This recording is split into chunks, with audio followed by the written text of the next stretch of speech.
Welcome to A Tale of Two Scribes. I'm your host, Eric P. Bishop. This is a podcast where interesting people come and tell about the stories they've crafted. As for myself, I'm an author. I've created novels, short stories, novellas, and even poetry. If you'd like to find out more about what I've done, please go to my website, ericpbishop.com. Thanks, and enjoy the journey. Welcome back to another episode of A Tale of Two Scribes. And today I am pleased to have Mike Trott on the program. Mike has 30 years of combined experience with the military, the CIA, the agency, whatever you want to call it, and also working with Fortune 100 companies in protective detail. So thanks, Mike, for coming on. Absolutely, Eric. Appreciate you. And more important than all that other stuff is you now own a company. Let's talk a little bit about Four Branches Bourbon here. Where does that come from, right? What's that? Yeah, how did we go military, CIA, protective detail, alcohol? This does make logical sense. Hold on. The math adds up. Trust me. The math does adds up. So I definitely want to talk about the other experiences, predominantly, especially talk about your book. I want to definitely get into the protected, but let's start though with how you've transitioned and what it's like to now be a co-owner of your own bourbon company. No, absolutely. I appreciate that. That came out of nowhere. I think probably as just individuals. I do enjoy a little scotch now and then, a little bourbon, a little American whiskey. I grew up in East Tennessee, back in the 60s and 70s, and whiskey was predominant as a drink. It was put in your bottle, you're saying? Absolutely, it was in my baby bottle.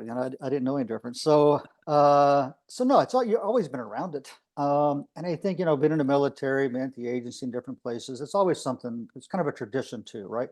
There's a lot of toast. There's a lot of remembering individuals that we've lost. So it just kind of goes hand in hand. But it's just how do you manage it? Really. So a really good friend of mine, Rick Franco, he's one of my co-founders and partners. He reached out, and it kind of ties into sort of our story as well. But he reached out about 3 years ago, and he said, "Hey," he said, "I was just driving home one day in Tennessee. He lives in Tennessee, and he goes, it just hit me like a voice in the head." He said, "Let's do a barrel of bourbon." And he's a Scotch guy too, but he said it was bourbon. He said, "Let's do a barrel of bourbon in remembrance of some guys we lost." Mm.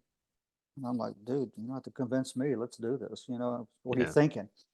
So he's like, "Well, we'll find some good bourbon. We'll put it in a bottle." We had a name for it at that time that was different. He said, "Yeah, we'll put it on Facebook and we'll sell it and we'll put it out there." I said, Mm. "Well, I don't think you can do that.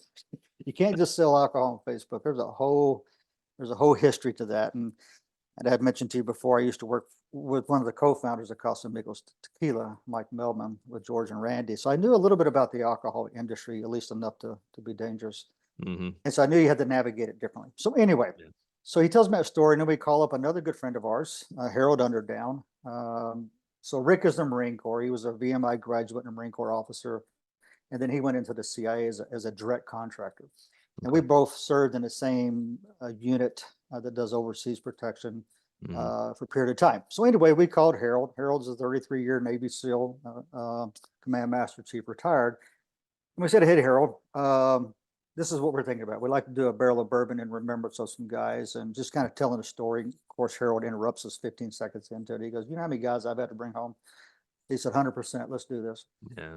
So a couple weeks into it, we're talking to it, and I'm like, "Okay."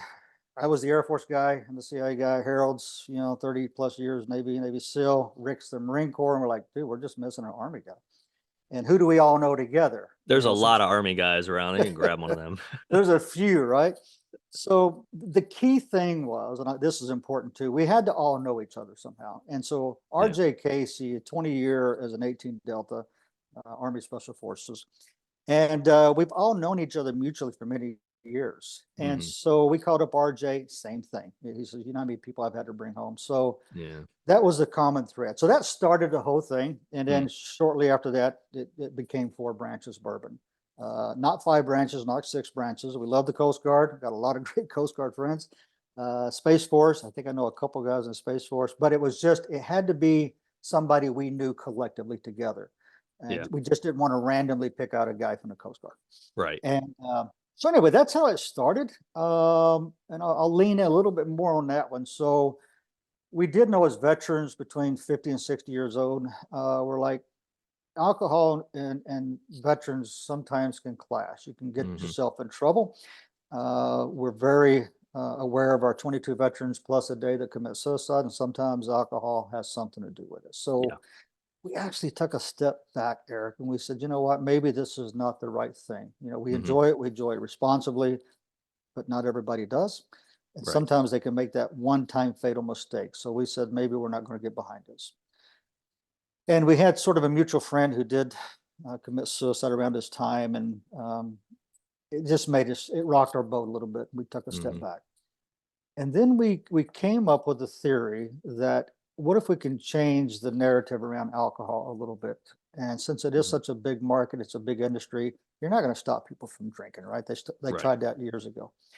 Yeah. But maybe we can change the narrative a little bit. So we did come up with serve honorably, a double entendre, Mm. uh, drink honorably, Mm. and sip to remember. So what Mm. we're asking veterans or anybody who might want to drink a little bit too much to forget, we're asking you to stop doing that. Stop drinking to forget.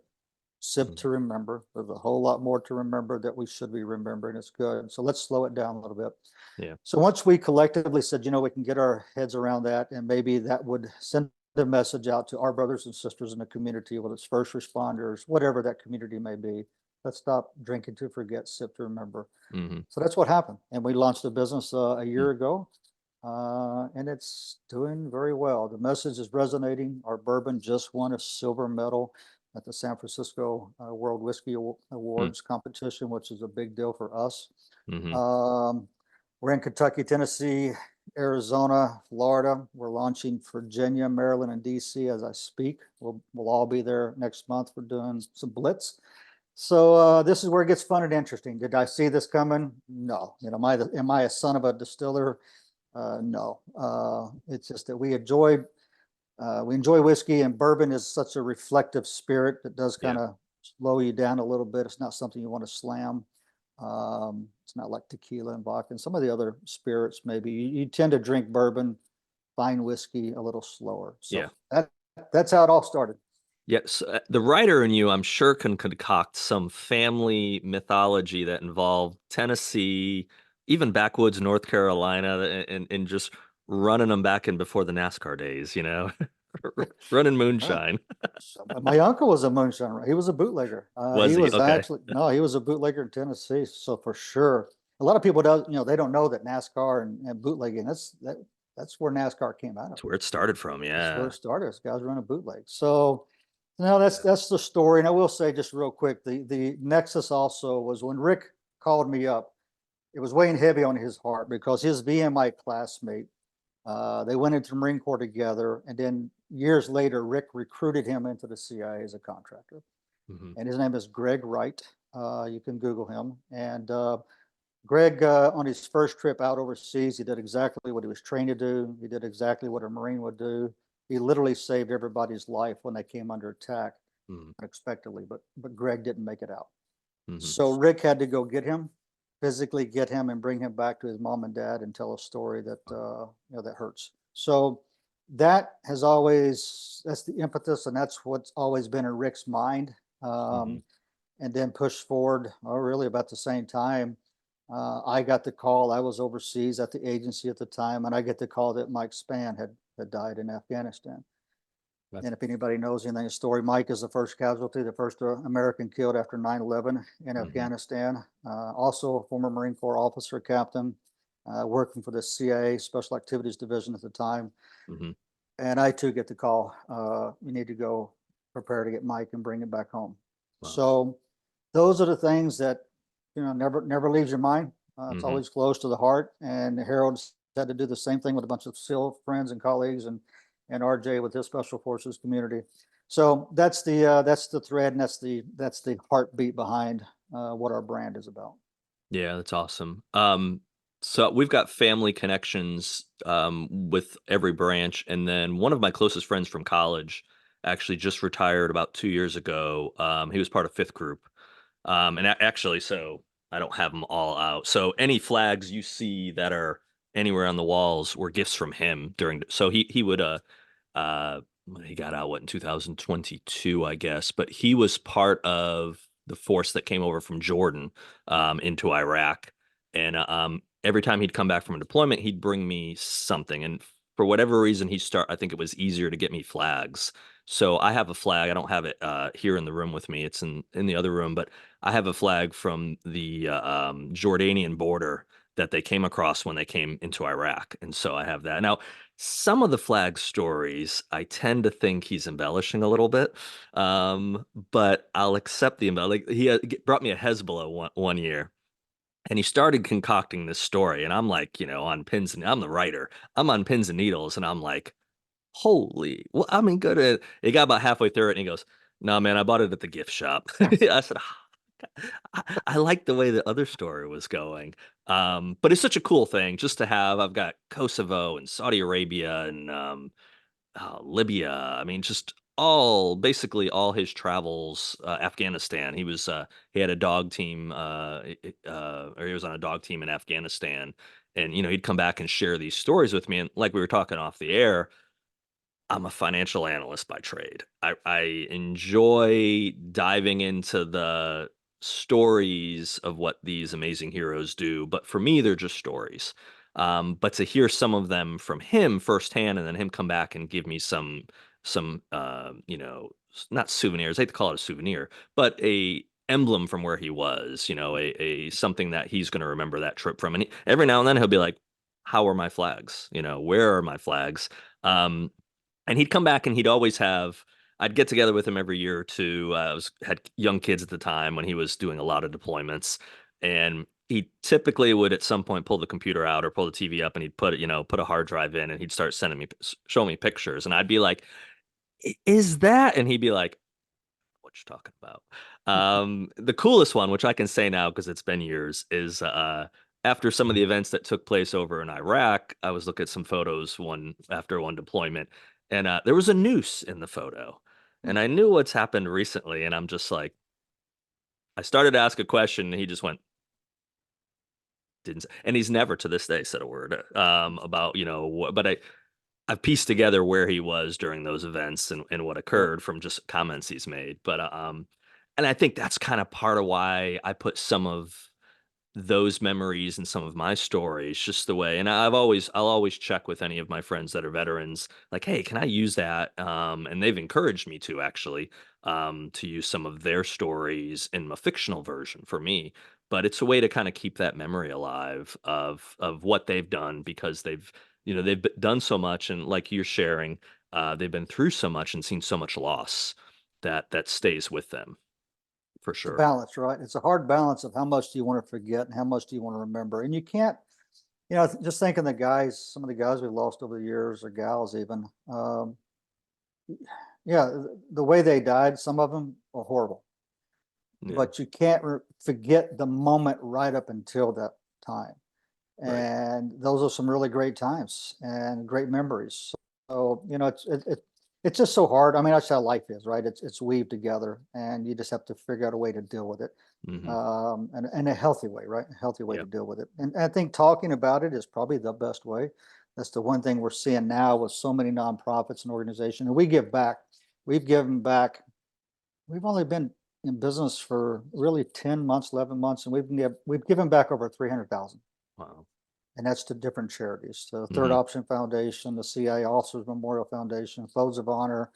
Randy Couture is one of our brand champions. We've given to his organization and probably about another dozen organizations at this point, and we'll continue to do so because these organizations are really about bringing people together and talking. And I Mhm. think talking helps. If you look back to World War I, World War II, Vietnam, my grandfather was in World War I. I had three uncles in World War II. My dad was in the Korean War. My son was in the Gulf War as well, second Gulf War. So um, if you look at my dad didn't talk much about Korea, Yeah. and everybody prior to that, our Vietnam vets, they didn't talk about it very much, and they still don't today. Mhm. I think that's the one benefit that we've had out of our veterans the last 20 years. They've seen some really bad stuff, and it's, the advancement of warfare and, IEDs and different things we've been exposed to is horrible. Yeah. But the flip side to that is if you can be able to talk about it in a safe environment with others really helps to get that out. And I think whether it's through books, which tells a story, hopefully it's told the right way and it leaves you with a good place at the end of the book, Yeah, where you feel good about yourself. So, no, it's an interesting world we live in. it is. So I took my kids to DC for spring break this year. It was a short visit, wasn't as long as I wanted. My son ended up getting sick, so that cut out one of the days. But as we were on the mall that day, I wanted to take them by the Vietnam Wall to show them to the memorial, and um, so glad I did. My son got a lot out of it. My daughter, I think it was later in the day, so she was getting tired. But I was like, "Honey, this is important," and I explained to her why the wall was there. And then I wanted to find a name. So my aunt was engaged to a gentleman, Richie Tessman, who passed away. He actually the ordnance in his boat and he actually was a cook. And he was just filling in, basically, kind of keeping an eye on one of the guns one night, and one of the ordnances went off, and I I think it killed 26 or 27 servicemen, but he was one of them. So here, my aunt, 19 years old, whoever she was, 18, engaged, fiance dies. So I wanted to find Richie's name, and I had already done it, but it really meant more to see it. Was when I'm writing, there definitely is some fictional names I use or fictitious names, but I try to also put in real names. Even if they have nothing to do with that character, it allows, and people love it. I do Mhm. contests where I'll give names away, and just for myself, when I've been in other friends' books, it means a lot. Mhm. So I had one scene in Breach of Trust, which comes out in June this year. Um, where I wanted to put an actual service member's name in, and a couple of my friends are still active duty and they're special forces, and I don't want to. I'm not going to use their names. Maybe later in future books when they're retired. But it's a spot where I could put Richie's name in. Told my aunt I was doing it, and then when we went to the wall, I found his name and got some pictures with it. Sent that to my aunt, and my aunt was really moved by that. And it's just like those little things in life that aren't much effort can mean so much more, especially to folks that lost someone over the years. So, And that's how you keep them alive, right? You keep saying their name, and yep, whether it's the whole name or first name or last name or whatever that might be, however you incorporate it, I think it is important. So yeah, yeah. I get that. Yeah. Yeah, 100%. Let's go back. We've talked about recent, we've talked about Four Branches, but let's go back to what started everything for your career, which was actually joining the Air Force and getting in the military. And you just basically touched on it, I believe. So, military obviously was something that was kind of passed down from the generations, really, with you. So, was that your reason for joining the Air Force? I think it was. My dad was in the army. Okay. Like I said, he was in the Korean War, and his advice to me always was go Air Force and go Navy. And it's kind of funny story, right? So I graduated high school in East Tennessee, and there were five of us or four of us were going to join at the same time. It was a buddy program, like in Hmm. 1982. And if you joined together, you could all go together. And we were all hyped up, right?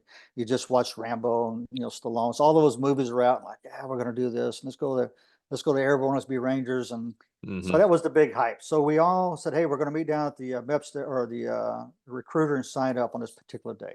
So I go down and I'm sitting in a recruiter's office and he comes out and he goes, hey, can I help you? And I said, yeah, I'm just waiting for my buddies to come in and we're all going to join the buddy system. He's all right, cool. So he sits down, gives me a pamphlet and I'm reading it and 20 minutes goes by and 30 minutes goes by and nearly an hour goes by and I'm like, son of a gun. So, of course, they didn't have cell phones in. So I said, hey, can I, borrow the phone? So he says, what's the deal? Where are your buddies at? And I said, they're coming. I just, I'm still waiting for them. And he goes, well, you can go ahead and sign up. And I'm like, well, stand by. And so I call my dad and I tell him the story and I say, hey, these guys are not showing up. He goes, come home. He goes, let's talk about it. So, Yeah. anyway, so that was, I think it was 18 at the time, and I joined 3 years later. Okay. But yeah, I started with the Air Force, and I think my dad had a lot to do with that. Again, I was really bent on more of the sort of the, I guess, the special operations within the Army, and kind of Hmm. that was the direction I wanted to go. Right. So anyway, I ended up going into the Air Force. I actually volunteered. My scores were really well for various different, sort of the Army calls them MOSs, but different Hmm. skill sets.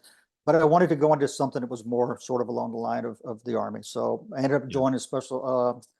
Air Force Security Operations, Security Forces, Yeah. thinking that would take me into a path. And shortly within a year, I was in Germany. A year and a half, I was in Germany. I kind of excelled into. We went to we Air Force has what they call Air Base Ground Defense, and it's the Air Force's ground combat schools.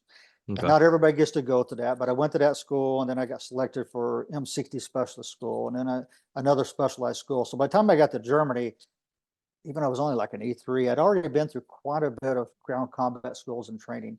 By the Hmm. time I get to Germany, I got picked up as a ground defense combat instructor Okay. early, and I did that for like 3 or 4 years. So most of my time was actually spent with either Army units down in bad totes in different groups throughout Germany, teaching ground combat skills. Hmm. And then right before I left Germany, I got picked up as a special project to provide protection for a United States general who was under threat of the Red Army faction, a terrorist group at that time. Is that the OSI? That was the OSI. OSI. Okay. Yep. So OSI picked me up I was assigned to them. They sent me back to several different schools in the US. Became a driver for this armored Mercedes that we had for the general. And this is about the same time, actually, we were on the road at the same time that Alfred Herrhausen was assassinated. Okay. And that was a wake-up call for really all close protective details, because the Red Army faction, probably a little help of Lebanese and some others and Iranians and the Stasis, created this technique with a roadside bomb that really changed the way we operated. Hmm. And they were able to reach in through that armored Mercedes that Herrhausen was in and kill him without killing the driver or anybody in the front or anybody in the back of that motorcade. Wow. That's a very interesting sort of story or sort of case scenario to read up on. Anyway, we were on the road that same day, probably 20 minutes from that attack. What we had found out like 3 months prior to this, the Red Army faction, the German FBI, if you will, raided a safe house, and they had recovered a floppy disk that had 7 people on it that they wanted to assassinate. Wow. Herrhausen was number 1. Our general was number 3. And so he Mm. was the commander, the community commander of the largest military community outside of the United States, Okay. called the Kaiserslautern military community. So he represented what the Red Army faction was against, so they wanted to Hmm. take him out. So yeah, every day after that, based on that attack, driving those cars throughout Europe, you would pass by an abandoned car, an abandoned bicycle, something didn't look right, and you literally thought, okay, this could be it. This could be Yeah. it. Yep. And that might have been when the whiskey started pouring. Now that I think about it. That's where Four Branches actually was born. That's kind of interesting because a couple of our teammates, we would come back after these long road trips, and come back and have a little shot of whiskey sometimes just to Yeah. float, because you were driving 100, 110, 120 miles an hour sometimes on the autobahns and motorcades, and it was fast. That was That kind of that was a technique, right? If you're going to have a roadside bomb, if you're driving fast enough, you might reduce the attack. right. Reduce the damage. Yeah. But the risk also with driving that fast Yeah. is about as bad as a bomb. So anyway, Right. that's where we were. So that started. I did a year and a half as an undercover narcotics agent Okay. uh, in Europe as well, and I think that kind of set me on my path. I've wanted to do something more. So when I Hmm. reached my 10-year mark, it was either sort of go special operations within the Air Force, transition to combat control team, pararescue, Hmm. something. And then I had what we call a padre, my Air Force padre, he was a colonel who had spent some time at the agency as well, and he was my Okay. mentor. Okay. And I called him up and I said, Cash, I said, I'm at that 10-year mark. What do I do? Do I get out, or do I make a transition? And he kind of helped lead me through some thought process. And within a Hmm. couple of months, I had somebody call me up and said, hey, Cash wanted me to chat with you. Are you available for coffee? And that started my process into the agency. Hmm. Wow.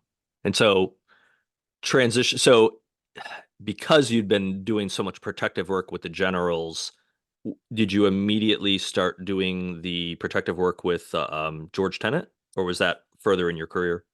It was pretty close. So I went into Okay. what the agency has, a special police officer. It's a special group within the CIA that does It protects our facilities or resources and people around the world. Hmm. But what comes out of that organization is specialties. If you look at whether it's Special Activities Division, Political Action Group, case officers, so many of those organizations recruit from the security administrative aspect because those guys that come out and we're either Navy SEALs, they're special operations, or Marine snipers. They come from that base of the military. And then some of us, bring college with us as well, and some Hmm. other aptitudes. So the agency's kind of split in between those analytical individuals that can be trained to be operations, and then those individuals that bring a set of skills with them that if they're not too far gone down the path of being trainable and being controlled, then they kind of bring them into that pipeline and work with them. So I went into the security sort of section of the agency, but Hmm. within about I would say less than 9 months, I was up on the staff at the time with Okay. uh, General Gordon at the time, 4-star Air Force general. He was a deputy director, and I think Hmm. that had something to do with it because I had the Air Force background, Hmm. and I was assigned to him, more travel with him and his staff for the first couple years, and then continued nearly 6 years on the staff with both George Tenet and General Gordon. Yeah, I think it's such a fascinating thing because I've studied the aspects of the security details for books, especially with the body man being, from the Secret Service world. And I think most laymen out there or people that don't understand the complexities of it think, oh, if you're protecting people in the government, you're a Secret Service agent. It's like, no, Secret Service agents do that as well. They actually do counterfeiting and all these other things. They're not just protective detail, but there's so many pieces of the government and the military that those protective jobs or duties that are out there, they really you can go a lot of different directions. You can go a lot of different parts of the alphabet agency and do a very similar type of work. um, which, so first of all, I applaud because I know enough about it to be dangerous. Never done it. Talked to some agents, and uh the stress that's involved in those jobs, I don't think, again, if I mess up, yes, my company might lose money or a manager might get pissed that they didn't get revenue for a month or expenses were too high. But the end of the day, and I've told some coworkers that, look, this isn't life or death. This is numbers. Numbers matter. Money matters. Yes. But with what you are doing and what so many people out there do from the protective side, those jobs are life and death. And yes, there might not be many successful attempts against, a president or members of the cabinet or whatever it might be, but it's because of the work that all the men and women do behind the scenes, and especially just studying it since like Kennedy's era, how it was pretty small for so long, and now especially like the protective bubble now for when the president goes anywhere, um, Crazy. it's unbelievable. Mhm. Unbelievable. It gives good fodder for storytellers, but Right. you're like, wow, I can have fun with all these different layers and everything. But it's incredible. It's incredible just what has to travel. The amount of planes that travel when the president goes, and for people that don't know, it's like their Air Force One is not a plane; it's a designation. And when the president's up in a plane that's called Air Force One, there's another one there too that looks just like it. Mhm. You don't Mhm. see that one, but, No. and it's common knowledge, but most people don't know it. So, Yeah, he could be in a G5, that's gonna be Air Force One, Air whatever Force. plane he's in.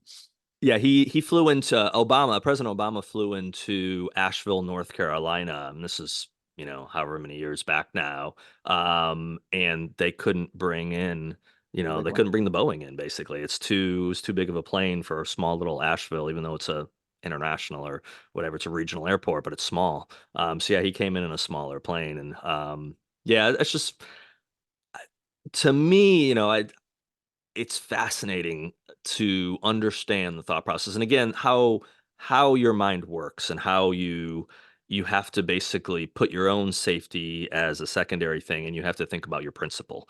um, and you having to do that in the Air Force, and then you're then doing it in the CIA. And you were, how long were you with the agency? Just sort of 9 years. 9 years. Okay. Yeah. And you So go ahead, sorry. no, I was just going to say, I mean, you're right in the sense that how far we've come in the last, say 50 years. Uh, Obviously, protective intelligence has become a bigger part of Hmm. the whole system that makes up executive protection, or whatever you want to call it. We Yeah. refer to it as executive protection.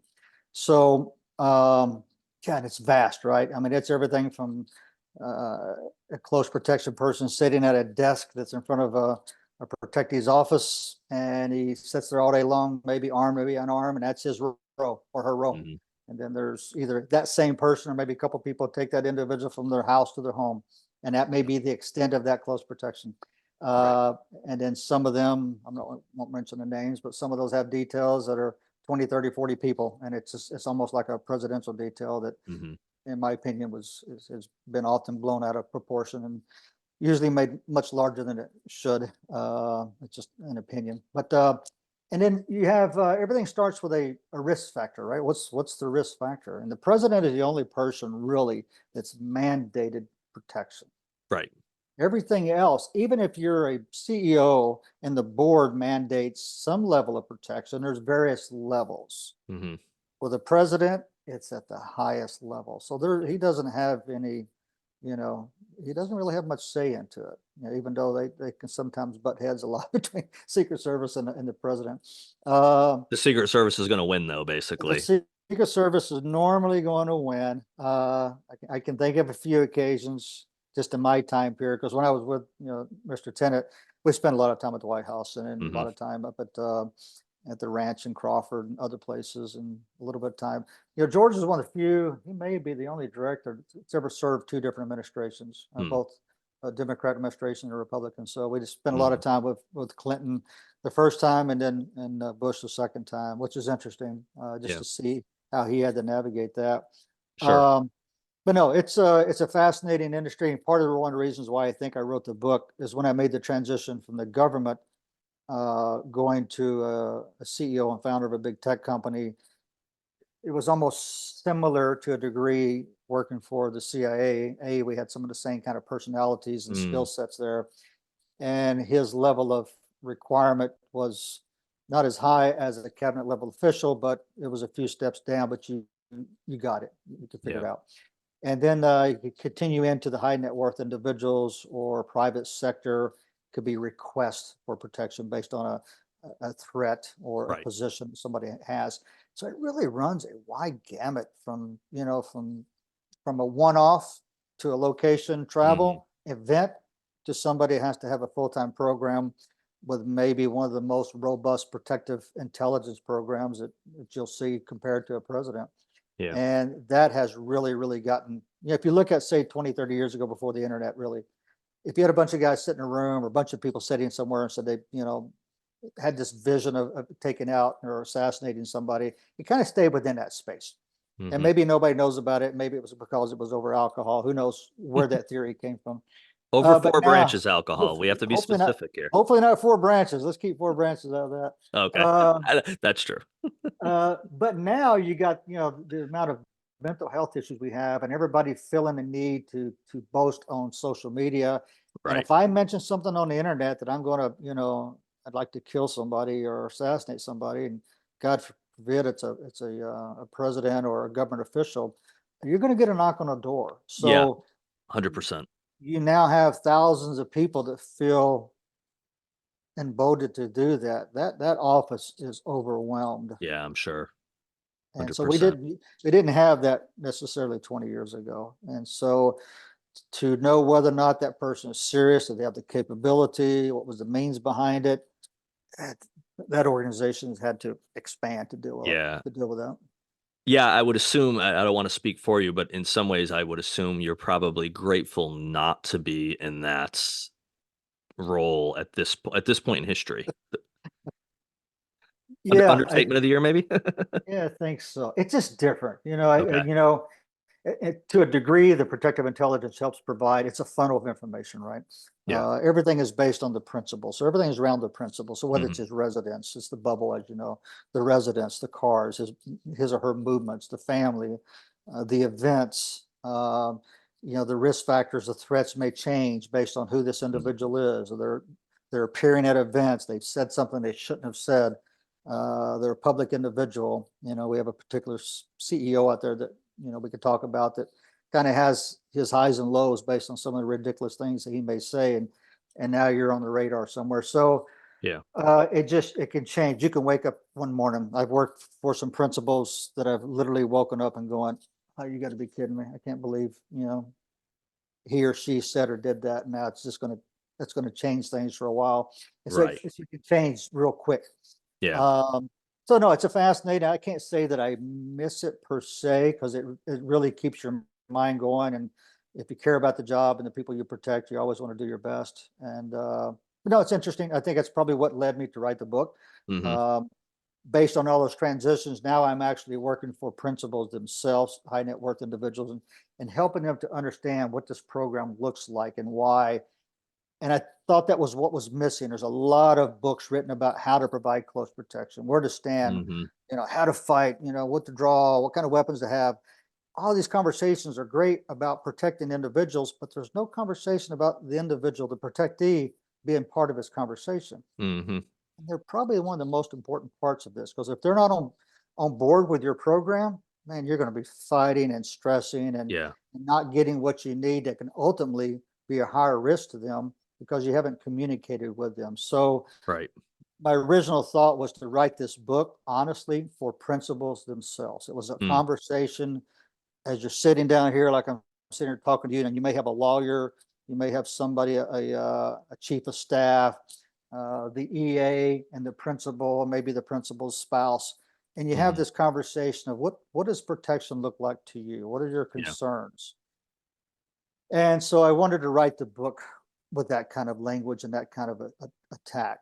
Hmm. And then I thought, well, you can't really write a book like this if you don't talk about the the uh, the, the practitioners who do this work. Hmm. And then you have a lot of young and up and coming practitioners. And you have some guys like myself with gray hair, and sometimes we mesh well, and sometimes the older we are, we're not adapted to some of the technologies or different skill sets. And Right.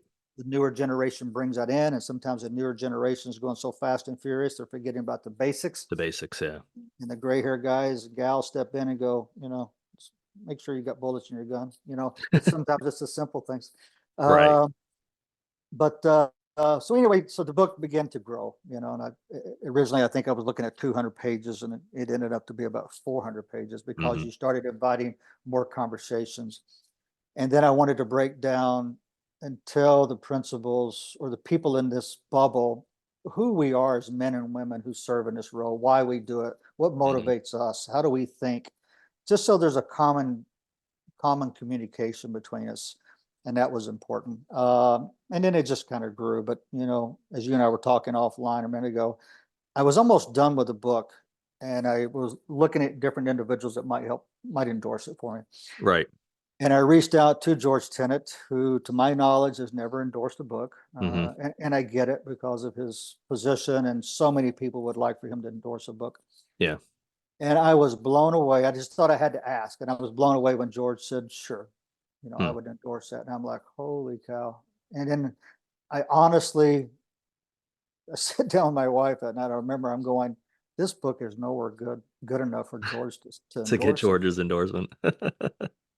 Eric, it took me 2 more years. I went back Yeah. to rewriting Right. and repolishing and make sure it was worthy of his signature. Of his signature. Yeah. So I will have to say thank you, George. Cheers to you, my friend. I think you made this book better just because he was willing to sign it, Hmm. and I was willing to dig deeper. And then after I finished it, I have to submit it to the CIA review board, and that took 2 more years and a lot more of this stuff, because they redacted and sent it back and redacted. And Right. I'd left the staff, the protective staff, after 6 years and did something else in the agency, Okay. and they didn't like me talking about any of that. So naturally, I get that. So that was just a hard process. So anyway, there Yeah. we go. And I remember, I know we talked offline about Jack Carr, and when the Terminalist came out and he was doing a bunch of interviews for it, they ended up redacting, portions of his book. And what was interesting, I remember him talking about it, was anything that was in there that ended up getting redacted was common knowledge that people could Google and look up. So, but they still, and I think at the time, do we fix it or remove it, or do we just put it in there with the black redacted? And at least for the first couple books, that's what they ended up actually doing, was leaving the redacted portions in there. You just can't see them because they're blacked out. But yeah, that's the fascinating part. With what I write, with my experience, I don't have to worry about that. And how much of it am I getting right? I don't know. I have had some Secret Service agents say very kind things, and I said, "Well, that's a good combination of asking the right questions, researching as much as you can, and then just hitting the nail on the head on making crap up, basically." And don't think I hit it on the head all the time, but enough of the time that at least the layman people out there can be like, "Yeah, this makes sense." So I would say though, if you look at close protection around the world, whether it's Europe or Asia or America and different details, anything you write, a scenario, it's been done. it's been done, Some, yeah. as goofy as it may sound, Hmm. you may have a Secret Service or a CIA protective agent to go, we would never do that. Well, you might not, but somebody from this location, this team, or this individual would, Right. or he left his gun in the stall of the restroom when he left out. No, that would never happen. No, it does. It's Yeah. just it's. I don't know that you could write something that hasn't actually occurred somewhere. I think, Uh, honestly, it's funny you say that scenario. I think a congressman, there was something in the news within the last couple of weeks that I think it was a congressman did that. He had a concealed permit, and he left his gun in the bathroom stall, and the security found it. And yeah, it happens. I tell you what. it- If you're an agent carrying a baton, handcuffs, a pistol, a radio, a knife, or whatever, and I don't, guys or girls, you go into that stall, half of that stuff's got to come off, it's got to and come off. Yeah, you you don't almost want got to that leave the falling in the stuff. toilet. You So got to leave the stall with a checklist, and you're like, okay, do I have everything on me? did I get everything?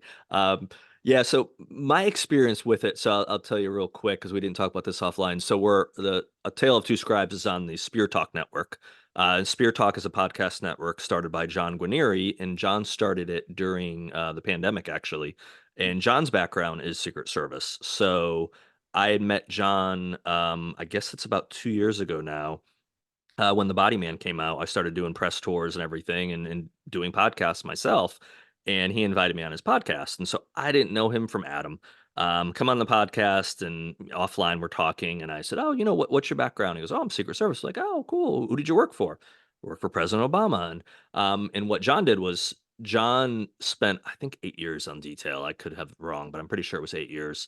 And he ended up coming out and doing private. He ended up getting brought over to the private sector as well, and currently he's doing protective detail work for musicians.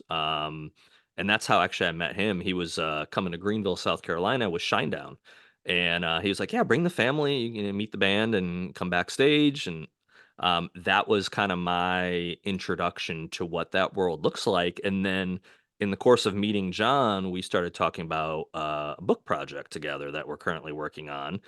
I had a book I was working on, my 3rd book for the Body Man series, that had a piece in it that needed a Secret Service agent that is in that world, basically, of protective work outside of the Secret Service. And I said, "Man, can I come to some shows and basically shadow you?" And John was so gracious. He basically, at 2022, he gave me a world tour pass for Shinedown and said, "You don't need me. Here, any show you want to come to, just, let me know ahead of time so I know you're coming, but I don't have to be at the door. You can come in any show."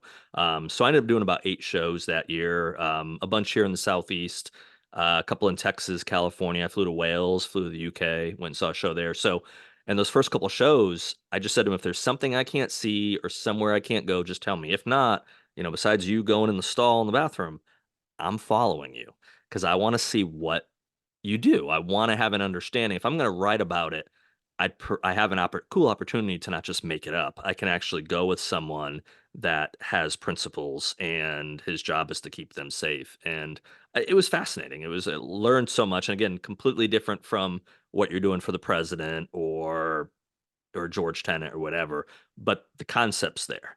How Mhm. they work, what layers are in place, how things are vetted. That concept really helped me from a creative writing standpoint to hopefully in future books get a few of those details right.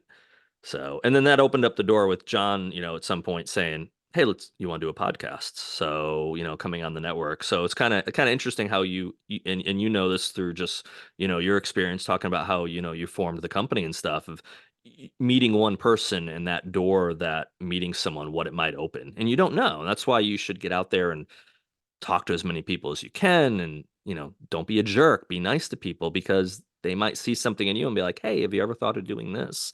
So, opens up a lot of doors.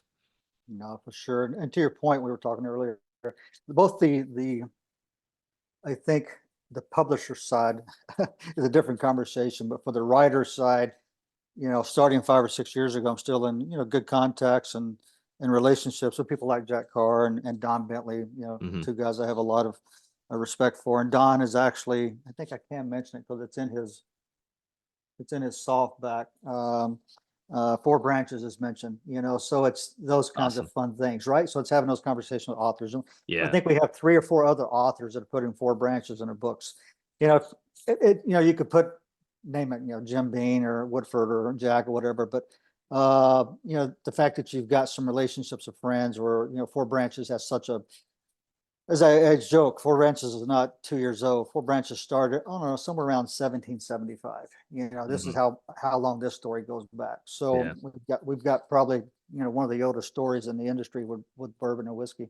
Um, but there's just kind of fun, and we've found both the spirit industry, people are willing to talk to you about, how they make their bourbon or the whiskey, and you should talk to this person, the way they do their cast is different, and this guy does it different over here, and she's got a great taste for blending, and everybody has just been open. I mean, it's just been a really similar to the author sort of environment when I first started, cracking this book. And Fred Burton is a good friend of mine. Fred's written Mhm. several books, and everybody's up to Fred and I say, "Hey, I think I'm about writing a book. How do I go about it?" Yeah. So Fred was helpful, and talk a little bit to Jack and Don and other people, and it just, the community has always been, "Hey, what can I help you with?" Yeah. Uh, Carlos Cooper is a good friend of ours, and he's written a bunch of books, a former Marine. Mhm. And all of his guys have just been, I don't know, it's just fun. I think maybe, I don't think you have to be our age, but I think as you get closer to that 50, 60 year mark, things just mean something different to you. It's just Right. more, it's the story, it's the content, it's the relationship. And when we're writing stories, we're writing from memories. And so Mhm. those memories are coming back, which is why we say sip to remember. Yeah. So no, it's cool. It's a very comfortable place that I'm in right now, with making that transition from the sort of the professional world to, bourbon and whiskey is just, it's just different. It's a different product, but the tools, the concepts and principles are kind Mhm. of same of any business. Yeah. But no, it's interesting times for sure. Well, breach of trust is with the editor now. I should get it back in a week, and there's a couple scenes where the guys are drinking and they might not have a brand referenced. So I know the guy that wrote that book. So maybe we can make a little tweak here next week before it goes off to printing world. So Don did the same thing for us. I appreciate that. He I'd did be, this. I'd be glad to. I'll He I'll goes, send you a copy too, so yeah, I that way you can appreciate that. you can have it. Um, Talk about with me too. How has it been for you? Because I think it's actually probably not decreased like you would have thought. So you've traveled, what is it, 90 countries just in the course of your military and CIA and post, CEO, working with CEOs and stuff. With that life, you've traveled so much. You kind of maybe you didn't think, oh, if I'm taking a step back and doing something like bourbon, I'm gonna have less. But you probably haven't really, have you? Because you're really out there marketing and going to distributors or to retailers. How has that been? Has it from a travel perspective for you? It hasn't really changed that much. It has slowed down a little bit naturally. I Okay. mean, I think my wife and I were making that count the other day. It was probably over 120 countries now. Uh, so yeah, it's been busy, and I mean, I think you're a wanderlust as well. In the sense of I can't get enough travel in. Yeah. It's in my DNA, and even though I'm from East Tennessee, born and raised, the rest of my life has been 3 years here, 6 years here, 4 years here, 2 years here, 1 year here. Probably a quarter of my career was spent living overseas. So I'm uncomfortable after I'm uncomfortable after being home for a couple, 3 weeks, to be honest. I have to go somewhere. So this has slowed down a little bit, but to your point, we pull out next 2 weeks. We'll be in Virginia, launching Maryland, DC, and Virginia, and Hmm. doing tastings and meeting with the people and sharing our story and going to some cool places. And we did it in Kentucky and Tennessee and Florida. And you're going to go meet different individuals that are distilling some really interesting bourbon. So no, there's always something to go do. So the international travel hasn't been as much for sure. A couple years ago, on some of my other business, I spent some time in Scotland and spent Hmm. a lot of time at some distilleries and kind of learning the history from there, from the old country, Hmm. and some other things, some unique things we're working on with Hmm. our brothers and sisters from Scotland and the U.S. And even where you are in North Carolina, I mean, that's where the Irish and the Scots, first came, was, sort of Virginia, Tennessee, Carolinas, and set up. And Hmm. wasn't too long after they were there, they were setting up stills, because that's Yeah. what they knew. That's what they knew. Uh, so no, My son found one. He has a friend up the road. They have a quite large amount of land, and they were out exploring the land, maybe about a month or two back, and they found an old still, and it actually found bottles, um, that had a little bit left in it. And of course, I oh was like, yeah, don't drink that. did you partake it?" And he did not, which I was like, "Good." But they smelt it, and they're like, "No, that was most certainly remnants left over." And just out in the, literally, it's true, out in the woods in North Carolina, you don't know what you're gonna come across. That'd be white lightning. Not knowing when that was made, that could have been, pure kerosene. So got to Right, be careful about that. exactly. No. 100%. Um, so where do you see, so now that you're in this new industry, you're using all the knowledge from what you've learned from just the wealth of a career. Where do you hope to take the business? Where do you see things going in the next couple of years? 'Cause since you're really just what you said, about 10 months in Mhm. officially, probably.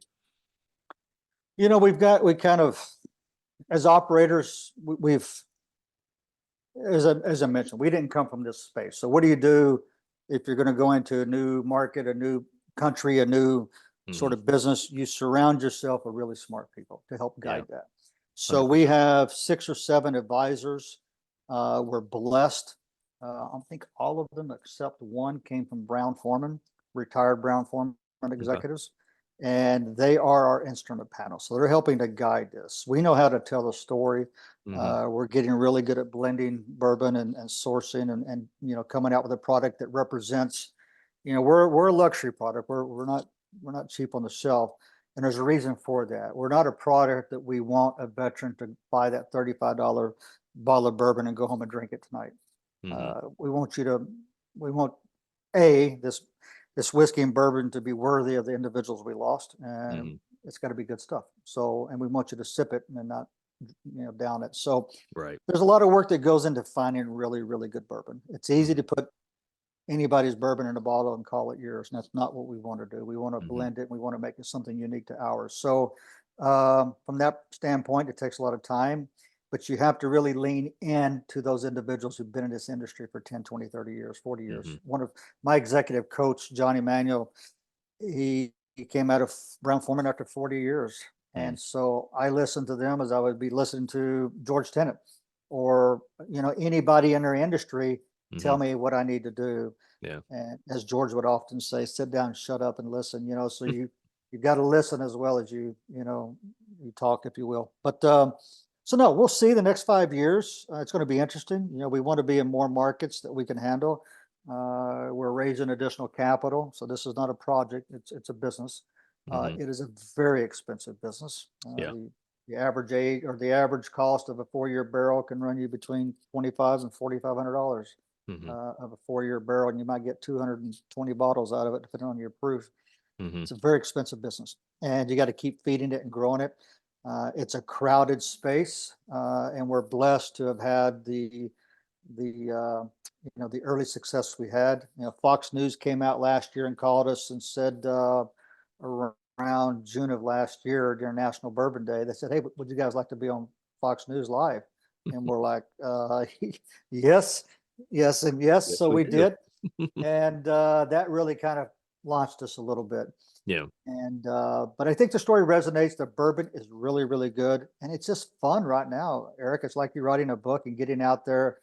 Writing it is half the joy. The other half is getting out there and talking to the people reading it, and Hmm. sharing stories and getting feedback, and going out on the road and doing that. Yeah. So that's what we look forward to. Is we didn't make it to drink it ourselves. We made it to share and To enjoy with others. Yeah. to enjoy others. And from that perspective, Yeah.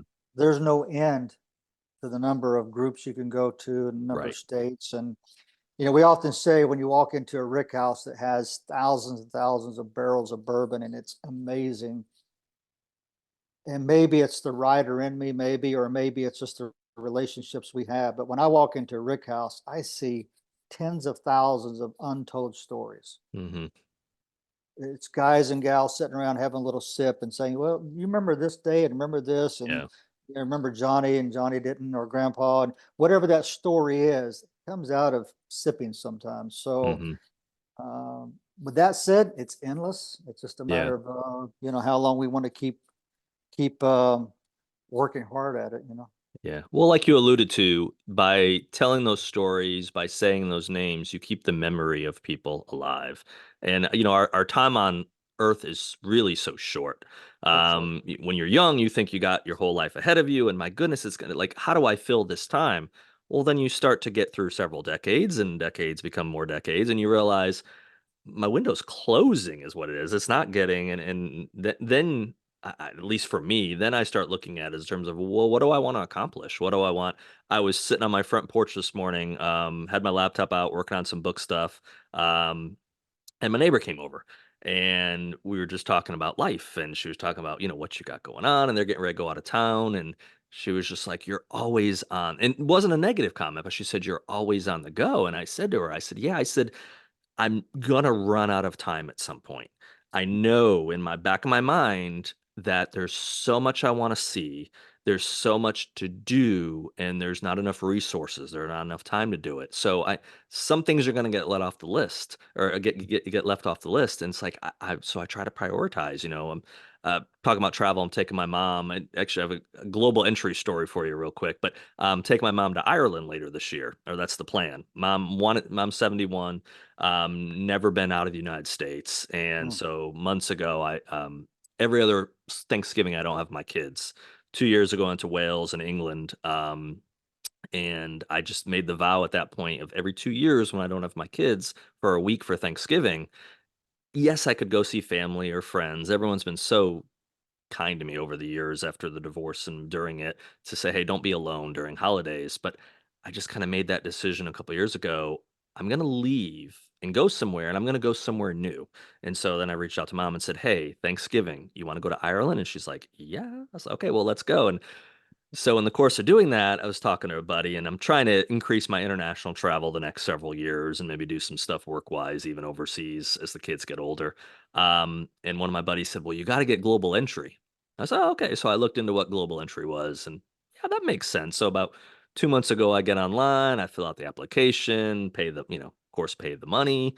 And I wasn't able to get an appointment, and I didn't put much effort into it. I said, I'll take care of it in a month or so. Well, a month or so became a couple weeks ago. I was like, I paid the money. I got that trip coming up later this year, and maybe even another one in the middle. Let me get my interview, because I was at that spot where you had to have a face to face interview. Yep. I thought I'd go to the Charlotte airport or the Atlanta airport. They're both within reasonable drive time. Oh no, they didn't have appointments this year, not this year. And I'm like, well, darn, I paid for this thing. So I kind of expanded my search and said, well, what has appointments in the next 2 months that I can reasonably get to? Yeah, Mike, what am I doing in 2 weeks from today? I'm flying to Fort Lauderdale. I got a family member down there. I'll have dinner with them on the beach and have a nice time about it. But I'm flying in at like 4 in the afternoon and flying back out at 4 on Sunday, literally just to go get my global entry It's taken care crazy. of. And the way they've made that system, I mean, we've had ours for years now. We were coming back from Europe not long ago, and my wife's was getting ready to expire. And I think we flew in through, it wasn't Dallas or Fort Worth. I forget now where it was. But the airport we threw, we had like a 4 hour layover. Hmm. And she quickly got on the line. She goes, you know what? I was supposed to go to, I forget what it was. It was another state, to your point, for the appointment. She goes, I'm gonna see if they have something here. And Yeah. sure enough, she got online and they're like, dude, they can see me right now. So we're, running to the airport, getting down to her to do her 3-minute interview, which makes no sense. Yeah. Uh, but anyway, no, I feel your pain. It's crazy.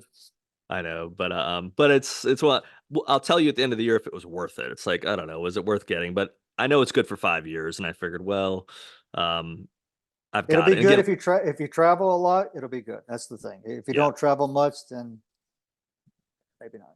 yeah, no, and I travel. I know it comes with TSA pre-check, and so I do within the U.S. I travel on a regular basis. So I figured either way, for the amount of money you spend, even if it just saves me 10 minutes on some of the trips, either direction.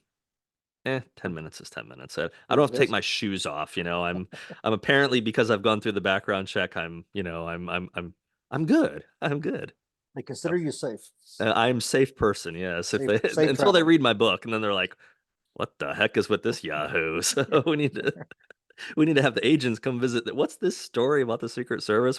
What's the threat? So, well, the other question before I get to the final question, which is the same one for everyone, do you see with your wealth of experience and with what you're doing, do you see yourself moving into a fiction world at any point? Maybe telling some fictional stories. That's interesting.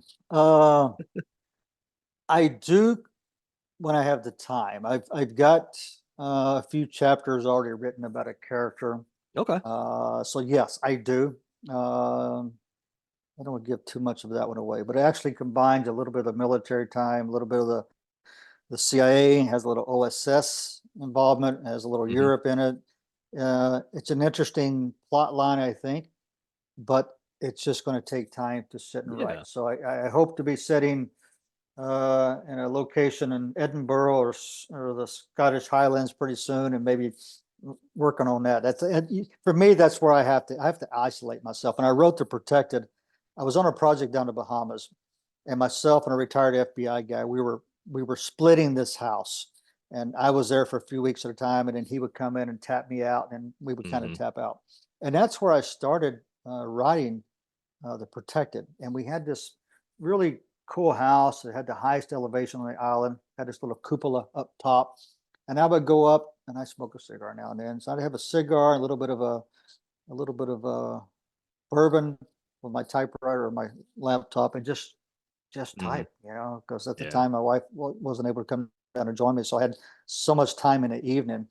But I find when I isolate myself, some of the best writing I do is on an airplane. If I've got a 4, 5, Hmm. 6 hour flight, put the headsets on. I don't know what it is about an airplane flight. Thoughts come to me that I don't normally have. Yeah. And I try to capture as much as I can. Of course, when I get off and read it the next day, I'm like, what was I drinking there? Uh, but uh, but there's some interesting content that comes out of sleep or comes out of flying for The me. flying. Yeah. Uh, anyway, it's an interesting process. But I do look towards writing maybe more in time. Okay. So yeah, we'll see what happens. Well, you can sip a little Four Branches and work on some projects, and you never know what might.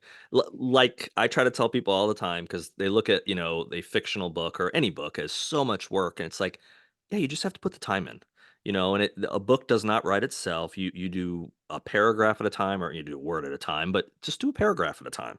If you only have time to do half a page, there's nothing wrong with that. Do half a It page. really is. This thought Sure. process, because some people sometimes get stuck on this mantra that you have to write 2,000 words, or you have to write 5 pages, or you have to write this. It's like you don't have to do anything. Now, if you want the book to be done, and if you just write 5 words a day, that will be your life project, and you Mhm. might still not get it done. So at some point, you might have to put in some hours during a day, but you can take small steps, and small steps add up, as you well know with what you've done with writing in the past. Those small steps really do add up, and then you have a finished product. And what you do with that finished product, and someone like yourself, especially, you can come up with the concept, and then you have a background that will generate interest from people because speaking with authority. Mhm. That's where it becomes a little bit more interesting because, especially like speaking for myself. I had a hard time with trying to get the body man to get anyone to give any attention to me because they're like, "So what's your background?" I'm like, "Oh, financial analyst." Like, "And you're writing about the Secret Service? What is your knowledge base?" It's like I saw In the Line of Fire with Clint Eastwood. They're like, "Oh, yeah, great. Wow, that was wrong." Or this is whatever it might be, but that's the harder. But to me, that's also a cool thing because I think you guys that do this, I personally, because you're different. Brad Thor does this really well. I mean, you spend a lot of time investigating and yeah, spending time talking with the men and women, and Brad does a lot of time traveling to the locations and hmm sitting in the same seat that his character would sit in a bar and writing a. I exited this restaurant, went to the back steps, and I go look at it and go, no, I wouldn't have gone this way. So I mean, the details that some of the authors write is it's really far beyond, because sometimes you can lean too heavy on your experience and not investigate deeply. And I think you hmm guys do that, sometimes even better. So no, I have cool. a scene in Breach of Trust that's in Cafe Du Monde in New Orleans, and it's fictional. The two characters that are talking are there, but the perspective from the body man and what he's seeing, what he's looking at, and the people that are around him was 100% exactly what I went through that afternoon when I sat there and wrote that scene. And I did it intentionally. But I just reread it a couple of weeks ago as I was kind of giving my final read through before it went to the copy editor, and it brought me back, and I was just like, "Ugh," and of course, then I'm like, "Oh, I need to go back. I need to go back. I need some beignets. I need to get back there again." But yeah, thank you for that. But it's fun, and again, it's one of those things that you get to if you do it right, you get to experience a lot of different things that are outside of your wheelhouse, and to me, that's the fun part. Like I was talking about with going out with Shinedown and with John Guarnieri, um, man, I can research stuff. I can use Google, I can use the internet resources, but the more opportunities I have to go do something and take that real world research and put that into a book, I think it gives a level of authenticity for the reader, but then also it gives me the added joy of being able to go and experience part of that myself. And Mhm. life is really a collection of experiences. Um, which leads me to my final question. So, and you probably haven't seen any of the interviews. So, and speaking of collection of experiences, I think you'd probably agree with me that really life is like a book. You have a first page and you have a last page. None of us know how many pages we're going to have in between those two. But you are a writer, Mike. So you have the opportunity during the podcast to write your last page. What would you want your last page to say? Or what do you put on your last page? Mm, that is really tough, right? It's not a softball question. I guess it Yeah. could be for some people, but, yeah, it can be a heavy question too, but I think it's a liberating question. I think the last page, if you're going to sort of morph it into life, I guess, is that for me, it's,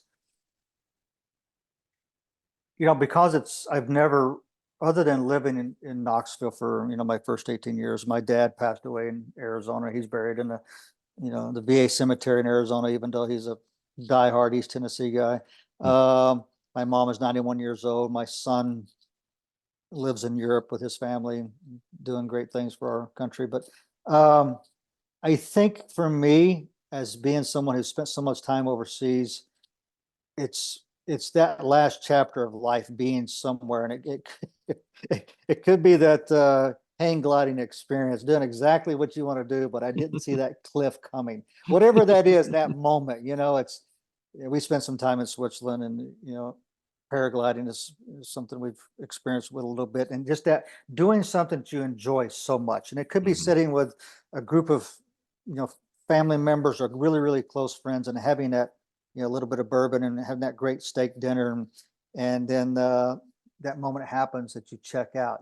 It's just all the way up to the end. yeah, Just really enjoying life or whatever brings you joy, and then the end. It's mhm, however. There's a good friend of mine. I was with the agency, Chris, a good buddy of mine. His dad, very interesting character.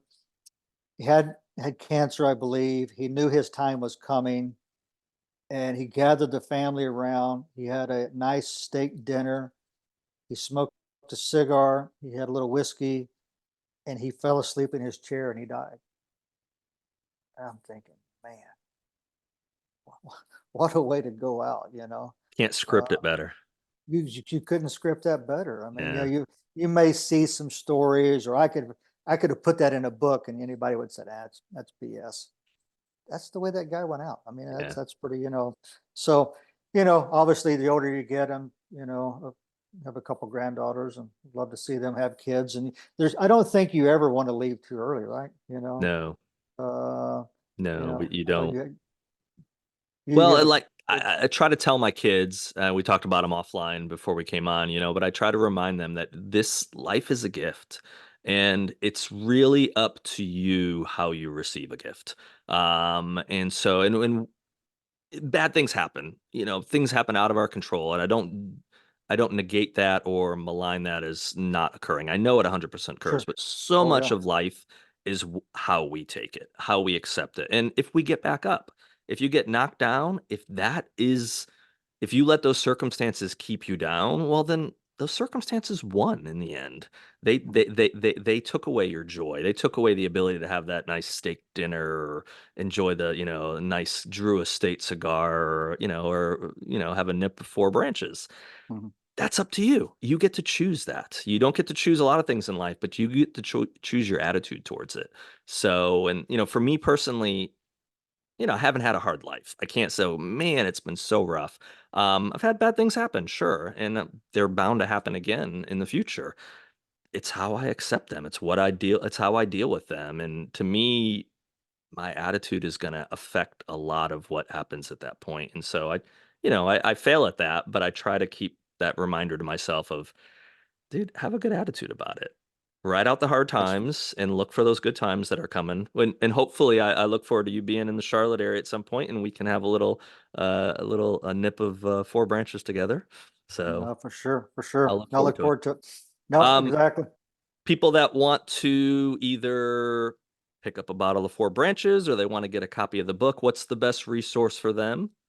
Probably based on listeners, because you could be anywhere. It's probably going online. So Amazon still has the protected. Okay. I think we're getting pretty close to selling out of that, but they still carry that on Amazon. Okay. And then Four Branches. If you go to Four Branches, if you go to the protected, um, I don't think now if it's .com or .us. That's where the book is, or you can go to Amazon.com. And I'll then give the four link to my guy, and I'll make sure we got the right link sitting under when you said that. Yeah. And then it's Four Branches, FOUR, Okay. branches.com. And you can, right now, you can have the bottle, you can have bourbon shipped to about 33 states, and we're Okay. available in all states. Otherwise, we're in markets in Kentucky, Tennessee, uh, Florida, all over Florida, Arizona, and then they just put us in 100 ABC stores in Virginia, and then we launch DC and Maryland next month. So Awesome. hopefully we'll be in a place near you soon. I hope so. Thank you for what you're doing with the business, giving back to the veterans, and look forward to seeing you soon. Eric, cheers, my friend. Thank you, Cheers sir. to you. Thank you. Cheers. Bye-bye.